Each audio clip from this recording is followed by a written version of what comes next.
and welcome to another segment of Senior Living in Alexandria. This is a series that's sponsored by Senior Services of Alexandria, and it's intended for an audience of elderly, but also family, friends, and a lot of useful information. I'm joined with my co-host this evening, Mary Lee Anderson of Senior Services of Alexandria. We've got a special guest this evening, Kevin Osborne, who's going to talk about technology this evening. And we're looking forward to that. Kevin is the Adult Services Manager with the Alexandria Central Library.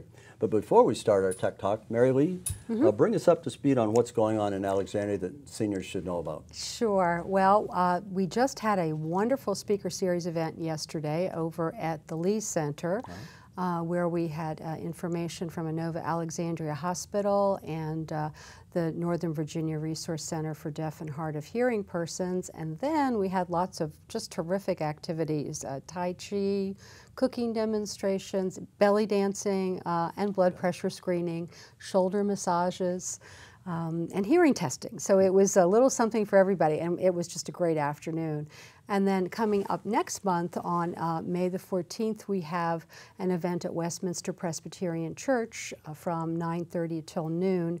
And we're going to have local experts talking about positive approaches to difficult conversations. Positive conversations is a difficult...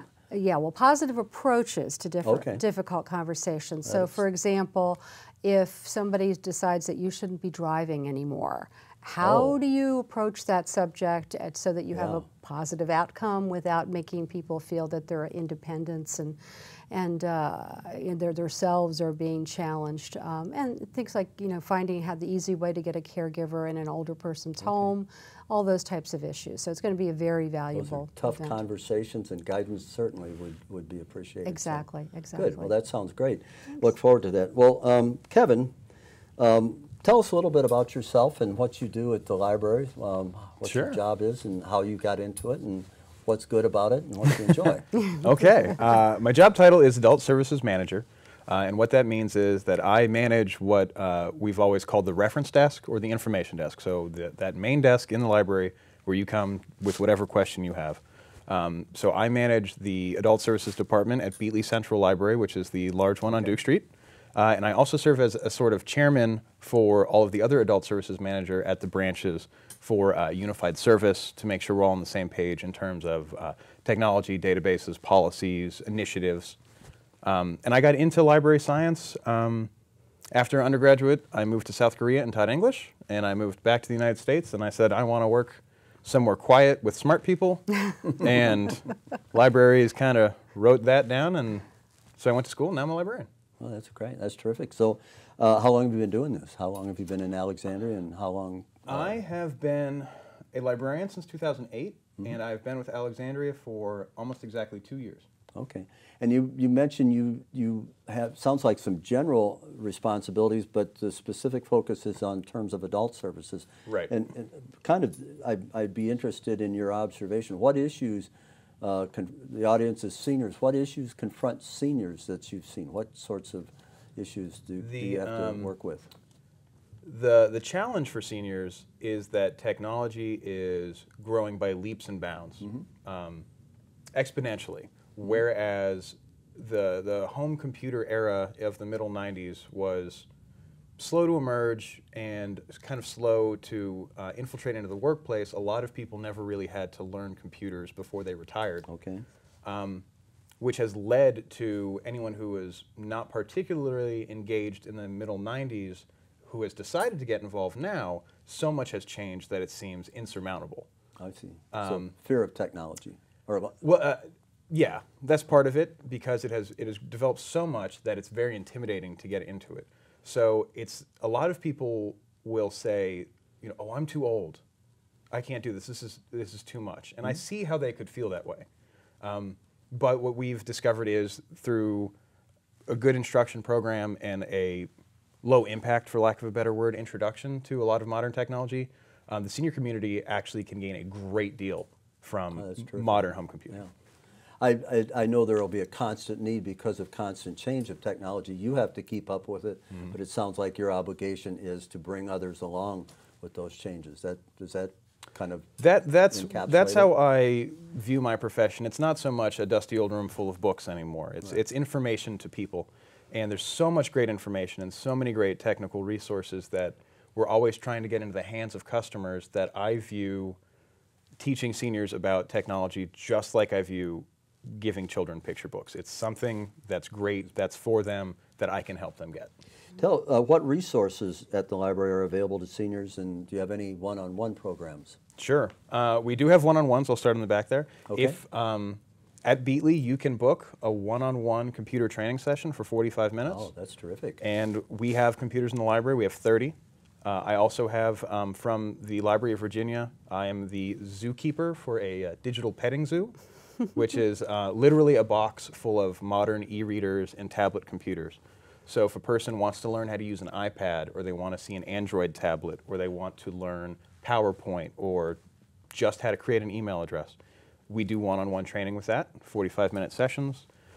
We also have drop-in sessions on Tuesdays. We call it Tech Tuesday. Just drop on in between 3 and 5. And I have a staff member available to help people out with their iPhone, their Kindle, their laptop. And then other things, just traditional library services for seniors. We have, of course, large print books. We have audio books. A lot of seniors are concerned with their retirement since the economic hiccups we've had. Mm-hmm. Sure. We have Value Line, Washington Consumer Checkbook. Online, we have Morningstar Investments. So a lot of people can get a lot of free information about their investments in their retirement suites.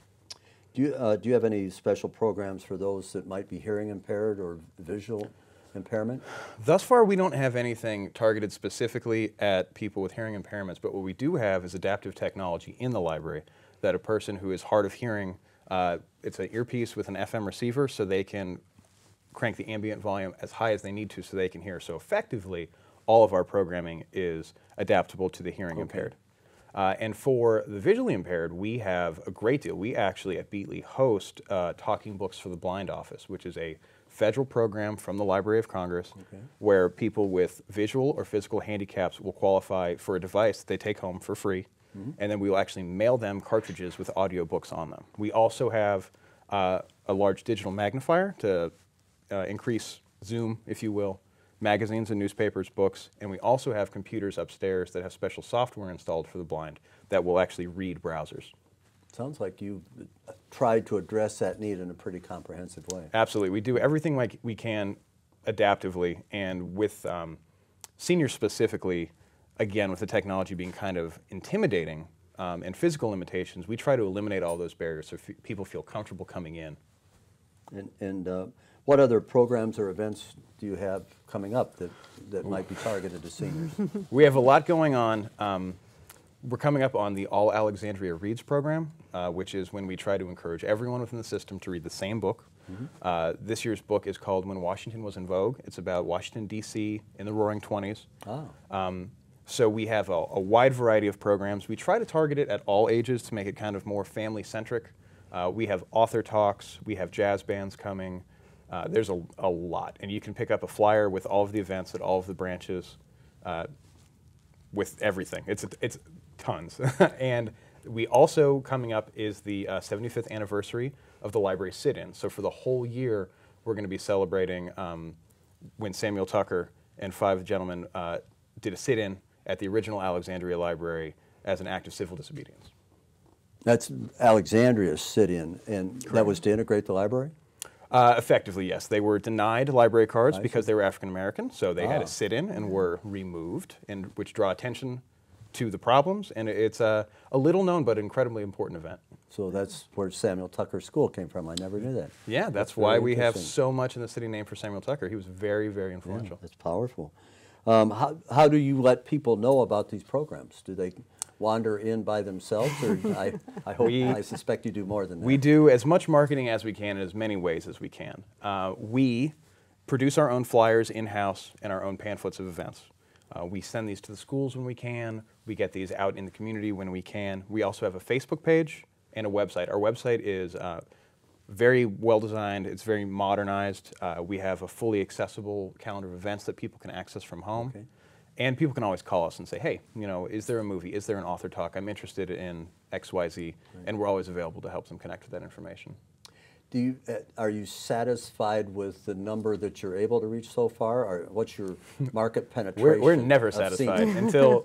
until every single person in the city knows everything that's going on. I'm not happy, and then if I achieve that, I want everyone in Fairfax County and Arlington to know that. I can relate to what you're saying. Our mother, now passed, for years we bought her a PC, and then we bought her a toy PC, and she would look at it, but it became a very elegant paperweight on the counter. So it's hard to get some seniors. I think it's increasing. Is it your observation that seniors are picking up on it, partially because of the types of things you've described? I think so, and I think myself and the people on my team, we try to get out in the community. We don't want to just sit at a desk and hide. We try to go to senior services meetings. We try to go to community meetings, and basically insist ourselves onto crowds to say what we do.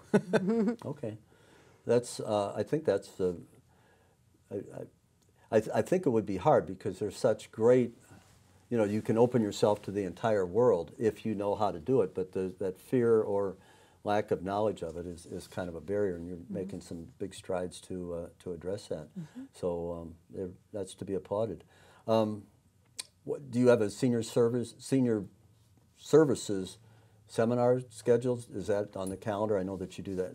Their library services periodically come on the calendar as part of their speaker series. We, whenever we have one of the big events, we promote it pretty heavily. We actually have a special section in Beatley near the information desk of all senior services. Oh, good. Okay. Pamphlets, flyers. We try to stay very involved in that. Particularly on the West End, we're very fortunate. I find that the senior community in Alexandria is very active. It's not like the the myth of seniors, they stay home. We have a very active community, and they let us know what they want, and we do everything we can to make it available to them. So we partner at every opportunity, and we try to reach those communities to let them know what we're doing and to ask them what we can do better. Do you go into churches or like Goodwin House or concentrations of seniors? We try to, okay. And that's definitely a big push for the coming year is to the librarian on the street, to get out there and reach out to people. If you had a magic wand, what one thing would you do to help make better penetration or better knowledge or better access to technology for seniors? Better access to technology for seniors.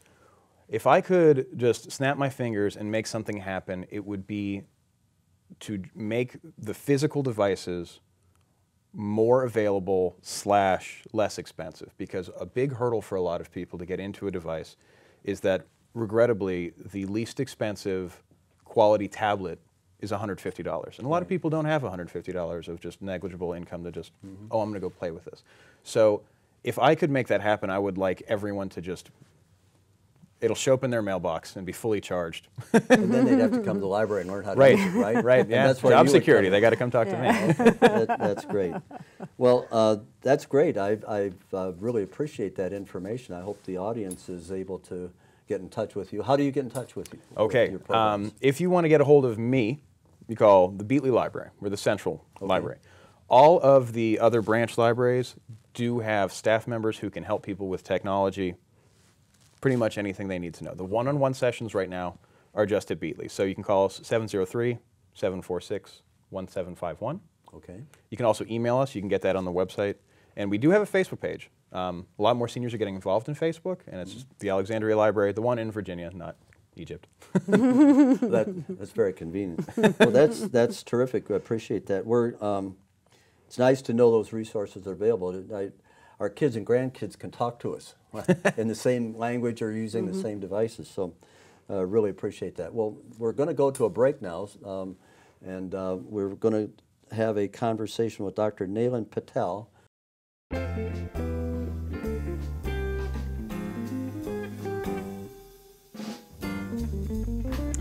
Hi, I'm Mary Ann Beatty with Senior Services of Alexandria, and I'm pleased to be with Dr. Nalin Patel of Innova's medical group at Mark's Center in Alexandria, Virginia. Welcome, Dr. Patel. Thank you. Thank you.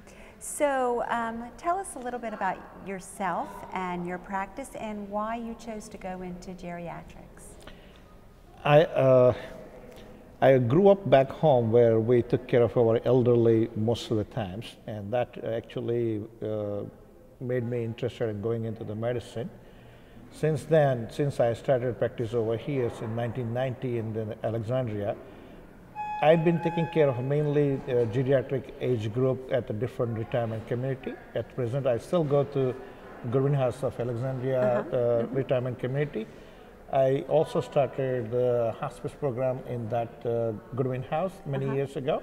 Now someone else is running, and I was the medical director at the Westminster at Lake Ridge in Woodbridge until last year, and then I joined the INOVA. But majority of my practice has been geriatrics most of the times, which I enjoyed because it's always challenging. Yes. Yep. Well, Alexandria has a large senior population, so what is some advice that you would give them to be able to stay healthy and independent and be able to live in our great city? Well, the most important thing is that according to your age appropriate level, you should be followed up by your doctor regularly and make sure that the problem you have medical wise has been addressed appropriately, follow the instruction from the doctor, do the regular blood workup and so forth.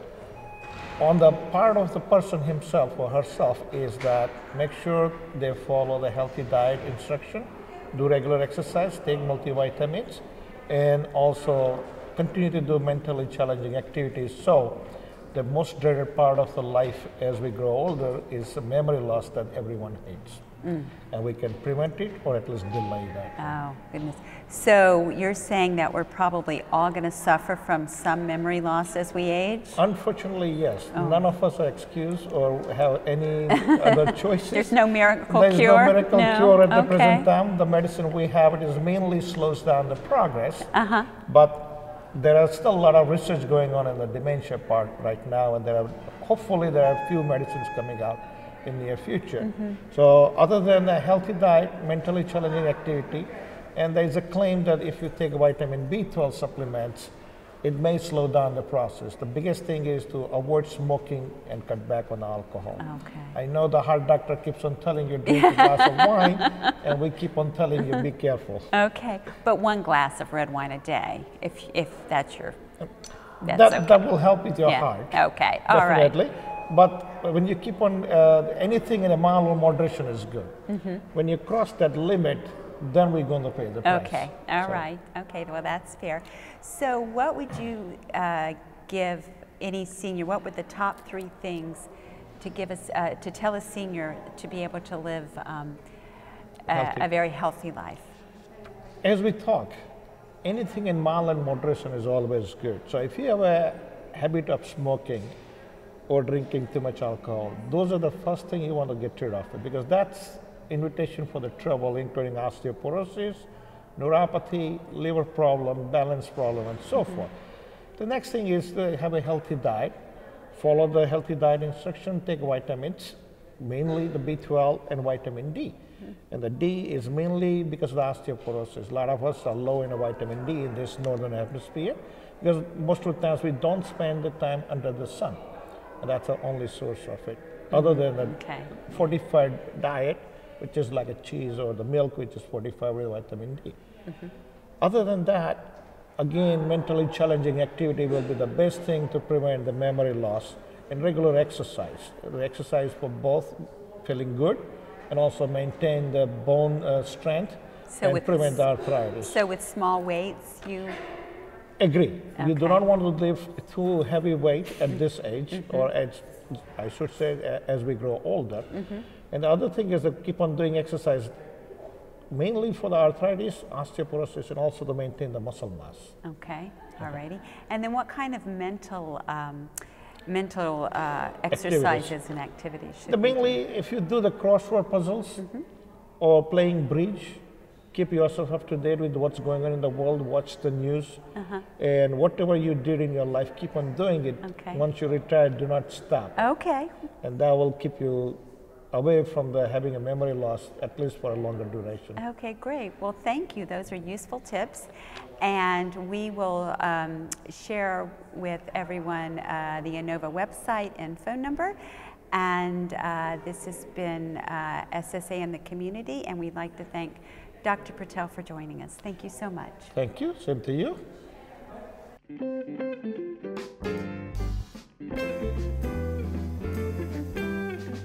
Welcome back. Glad to have you back with us. I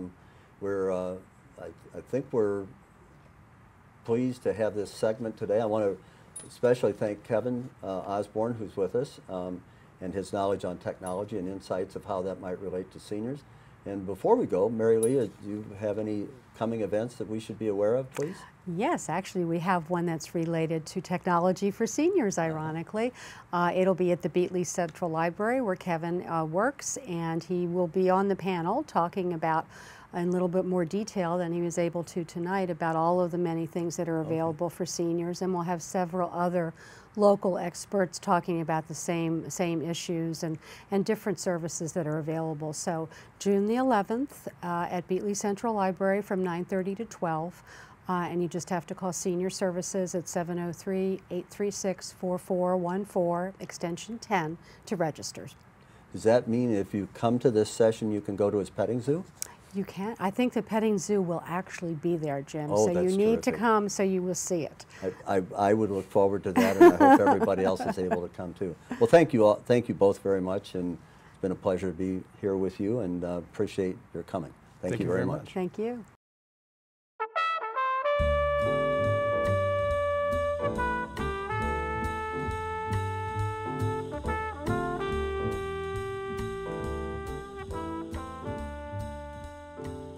As we get older, we sort of lose our sense of taste, and when it comes to eating cheesecake and things like that, the taste just isn't there, and so people don't have the urge to eat those foods quite as often. And that can lead to a decrease in nutrient intake, and it can lead to malnutrition. While there's no special diet that can bring back or fix that taste change or can bring back the sense of smell, there are suggestions I can give that can help improve food intake. You can enhance the flavor of food with seasonings.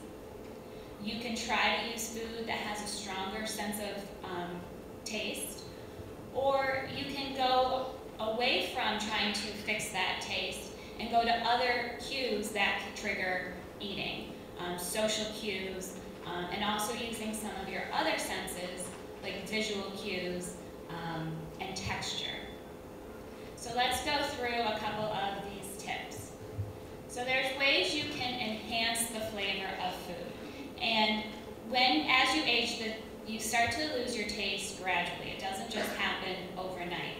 So a lot of these tips sort of help early on. And that's to use herbs, and any type of herbs, and to try new ones, especially ones with strong flavors. So that would be basil, oregano, lemon, mint, tarragon, and curry work really well. A lot of times your salt flavor, you'll lose the taste for salt first, and so it's a natural tendency to salt food more.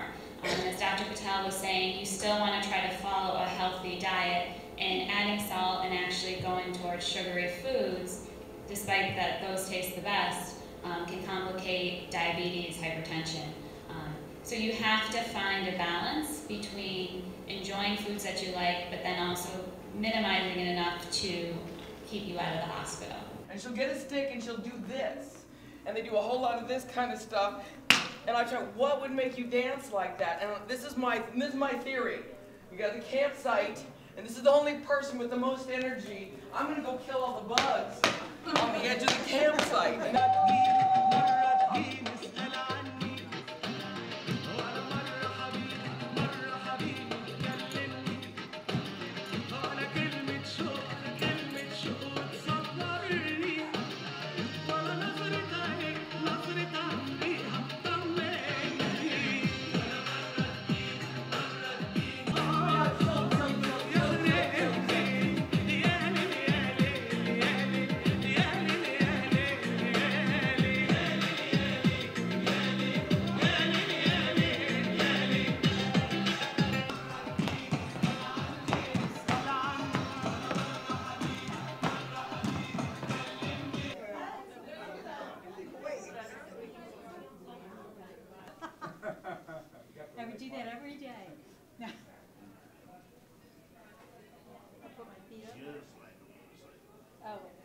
actually waiting.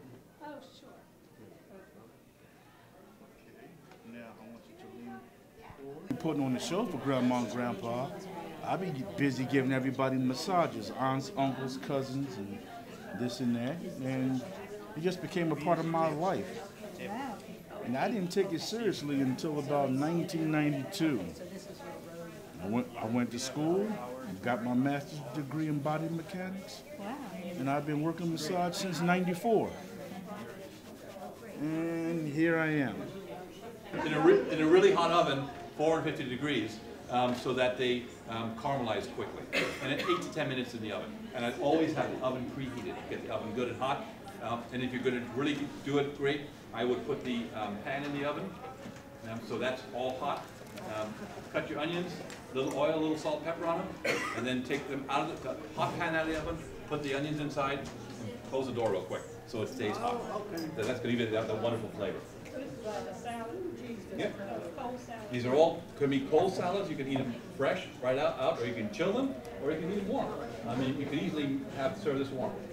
So the next item we have is, Tony, which one is that? That is the farro. Yeah. So farro is a type of wheat, and farro is kind of a generic term that speaks for any kind of wheat that you use. Farro term is used in Europe, in Italy, and in Germany, and in France, and it really talks to any kind of wheat. That's usually just unprocessed, the hulls removed, but other than that, it's unprocessed. So to make this salad, just like we roasted the peppers, and this one here, we roasted the portobello mushrooms. We took the portobello mushrooms and we cut the stems off of them. Then we rinsed them slightly under cold running water. You know the gill, the other side, where it has the gill, you want to rinse that a little bit. Then we, a little salt, pepper, a little oil on them, and we brushed them with pesto. And then gill side up, and we roasted them in a hot oven. Just like we talked about earlier, 450 degrees, about 8 to 10 minutes. And what you'll see is you'll get that wonderful liquid will float on the top of the cup of the mushroom, and you want to keep all that, because that's all that wonderful flavor that makes it really taste great. So once we had the farro cooked, we roasted the portobellos, we roasted the butternut squash also, again, 450 degree oven. We put the butternut squash, we tossed it with a little bit of oregano in a hot oven, and then we